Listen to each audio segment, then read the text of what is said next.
Uganda's boda industry remains one of the country's largest sources of urban transport and youth employment. Now, stakeholders say transitioning the sector toward electric mobility could help reduce pollution, improve transport efficiency, and create new economic opportunities. The discussions were held in Kampala during the dialogue on all-inclusive mobility transition in Uganda's boda sector. Today we are present at a very key event, which is one of the priorities of LM today, to see how we can make the environment greener, how we can create even more jobs, because issues are there in refugee camps, but also in urban areas. We do see a big gap when it comes to the job opportunities, and we also see a lot of opportunities that are there, but people only need somebody to actually push towards the right direction, so that we can finally together create those jobs that are so much needed right now, because the survival of so many people from Uganda depend on it.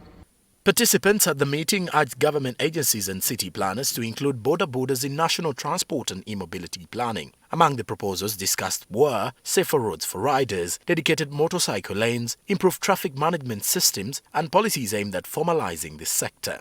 Stakeholders argued that infrastructure improvements would not only improve safety but also support long-term sustainability in urban transport. It's to see the policies streamlined to accommodate the e-mobility and our regular fossil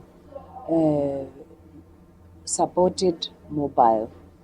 So I support both, but as of now, I would like total attention and assistance to the e-mobility to address the environmental impacts, to address the job creation, especially for the women and the young ones, and also to streamline the accessibility of roads, where this new component of e-mobility was not originally catered for in our road infrastructure.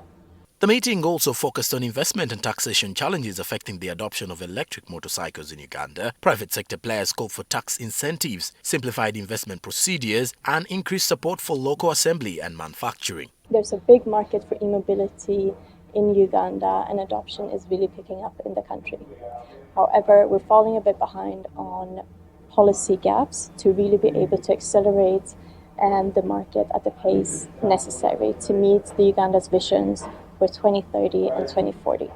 So today we're here to discuss some of those policy gaps, see how we can come together, government, private sector, civil society, media and academia, how to work together to overcome those policy gaps to ensure the adoption necessary to meet Government of Uganda's vision for a fully electrified Uganda in the boda sector by 2040.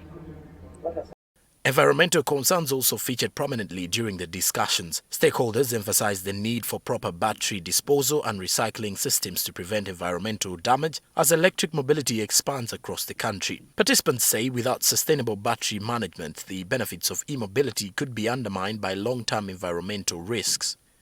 The Energy Efficiency and Conservation Act, the sole purpose is to promote the efficient utilization of energy in the country. And one way of using energy efficiently is the adoption of electric mobility, and this touches on the transport efficiency. We note that today our fleet in the whole country is dominated by fossil fuel-based vehicles. Electric vehicles bring to us a benefit of saving on energy by reducing on the amount of energy you need for every kilometer. Despite the challenges, stakeholders expressed optimism that Uganda could position itself as a regional leader in sustainable urban mobility if supportive policies, infrastructure investment, and public-private partnerships are strengthened. Joram Paul Sonko, NTV. To meet personality